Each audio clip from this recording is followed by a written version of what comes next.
I've been responding to some videos made by Matthew McCormick, a professor at California State University, Sacramento, and his various objections to the Kalam Cosmological Argument for the existence of God. And in the last couple of presentations, I've been talking about his claim that even if the cosmological argument works, it doesn't get us to the kind of God that defenders of the argument want to get to.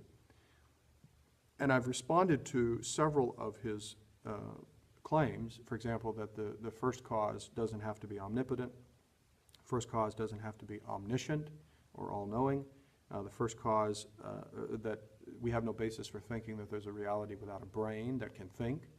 I've responded to the claim that there's no reason to think that the first cause is infinite goodness or morally perfect. And now I want to get to what he considers to be a particularly important objection, which is that the first cause doesn't have to be infinite. And this is one that he spends a little bit more time on because he thinks that this is a point of contradiction in people who defend the cosmological argument. And here's the contradiction. The contradiction is the people who defend the cosmological argument say that the world around us cannot be an endless series or an infinite series of finite cause and effect relationships or events because an actual infinite is impossible. But then they go on to say that the first cause is infinite. And McCormick makes a big deal out of this, that this is a contradiction, that through one side of their mouth, theists, people who defend belief in God, argue that there can't be an infinite series, but on the other hand, they argue that God is infinite. So which is it, he asks? How can they both be true? And the answer, as is often the case, is easier to offer than one might initially expect. The argument does not say that there can't be an infinity, that there is nothing that can be infinite. What the argument says is there can't be an actual infinite of finite things. What we mean by God is not an endless series of finite things. What we mean is a reality upon which there is nothing to restrict it, nothing to limit it. And that's what we mean by its infinity. If God is the first reality and everything depends on God and God depends on nothing, if that's true, and that's what the argument argues, if everything depends on God and God depends on nothing, then by definition God is infinite because there's nothing outside of God to make him finite. There's nothing to restrict him. There's nothing to limit God's way of being. In this world, things are limited. We're limited by our duration, we're limited by our power, we're limited by external factors interacting with our own existence and so on. There are all kinds of factors that limit my essence. There's internal factors. I said in a prior presentation, because I'm not a bird, I can't just flap my wings and fly. There are restrictions placed upon me based upon the kind of finite being that I am. The first cause, what's the source of the restrictions on the first cause? There's nothing else than the first cause. If it's truly the first, there's nothing other than it to limit it or anything other than what this reality chooses to create. In other words, there's nothing by definition imposing itself on the first cause because it's first. Because I'm not first and I'm part of a series of finite cause and effect relationships and I myself have a finite nature that limits me in many respects, then I can't be infinite, I'm finite. So the question here is whether or not whether there can be an infinite. That's not the point at issue at all. The question is whether there can be an infinite number of dependent events, finite events.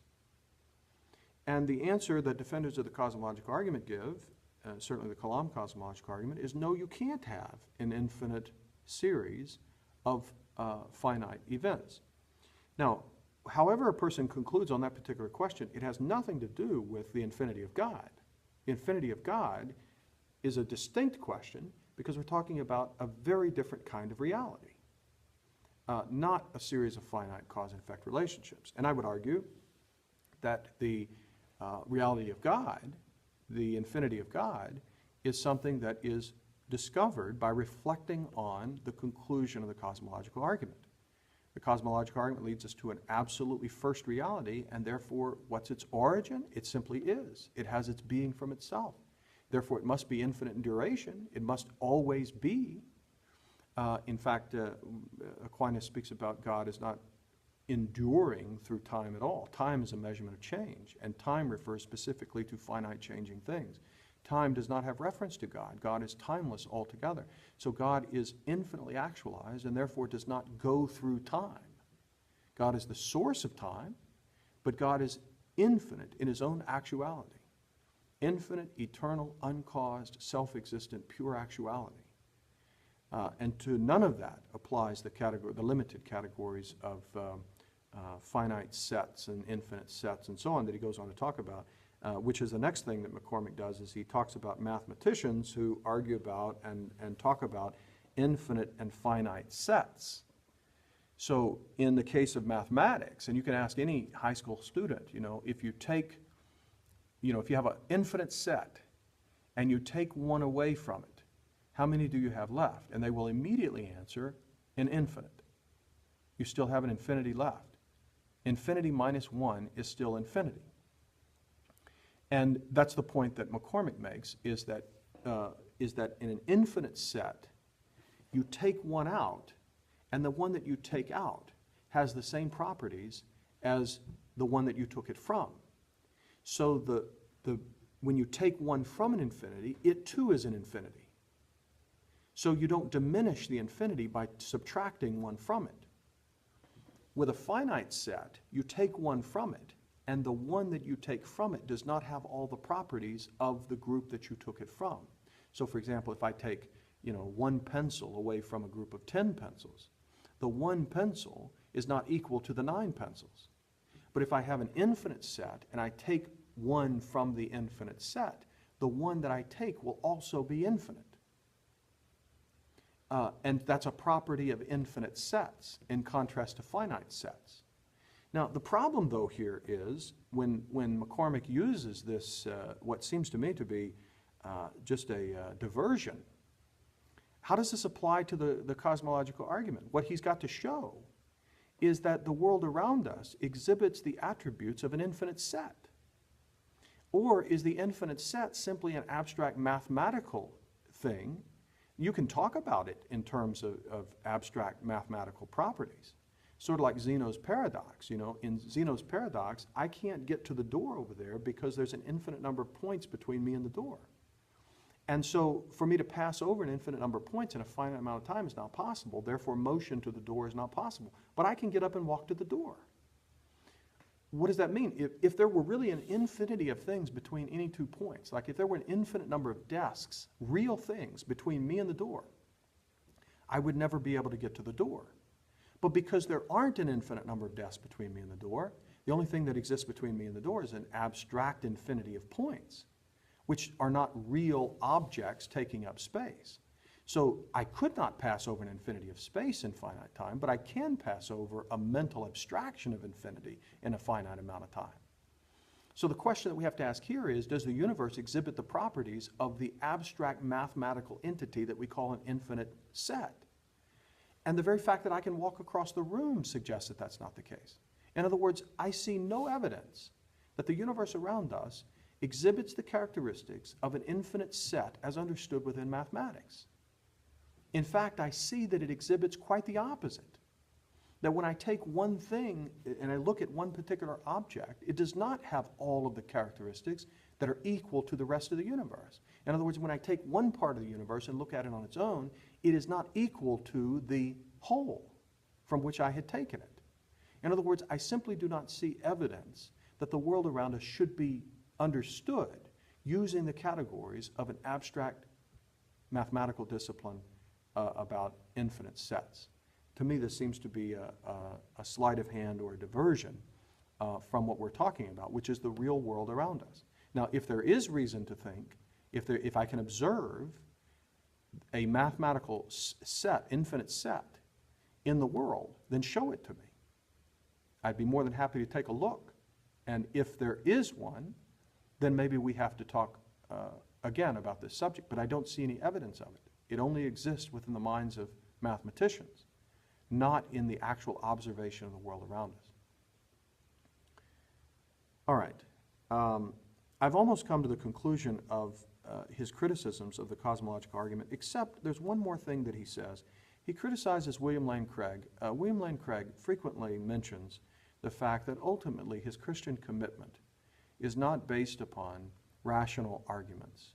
It's not based on, the fact that he's a Christian is not based on the fact that he can answer every objection to the cosmological argument or any other argument for that matter. That his Christian commitment is based upon a fundamental act of God revealing himself within his mind, his spirit, that he calls the internal witness of the Holy Spirit. In other words, God has revealed himself through Christ and by the power of the Holy Spirit within his experience.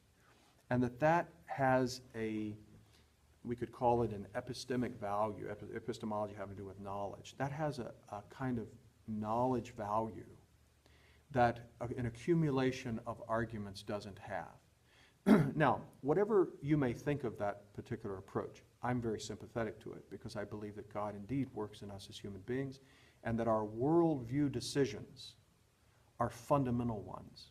The decisions that I make on a very deep level as a human being are very real, they're very powerful, and they're very basic and fundamental. And I think what William Lane Craig is presenting is, for him, what the most basic, fundamental sort of existential choice is that he's made, and he believes this is in response to the work of God. And I have very deep and profound respect for that. I think the atheist at the same time should admit that on a very, very deep level, they too have made an existential decision, at least a tentative one, to reject the existence of God and to reject any ultimate explanation of this world in terms of mind and in terms of purpose and meaning. All the objections I just presented from the atheist standpoint to the cosmological argument strike me as anything but the conclusion that God exists will work. The way McCormick presents it is he throws out all these objections and is sympathetic to any objection, however ridiculous or however unfounded or however weak it is. He's willing to present it. Like, for example, the first one, a universe from nothing, or infinite mathematical sets. He's willing to present those really based on authority. He invokes the authority of Krauss. He invokes the authority of mathematicians to present those arguments. Whatever works, whatever will help me with my conclusion. Does McCormick really want us to think that at the end of the day, William Lane Craig is committed to Christ and committed to God's revelation through Christ, but he himself has no biases and is not influenced by those biases in the way that he evaluates arguments? I think that's nonsense. I think McCormick has biases just like the rest of us. That should not hinder us, though, from being able to have a conversation and to evaluate arguments, but we should be aware of the fact that we are influenced on a very deep level by those basic decisions that we have made.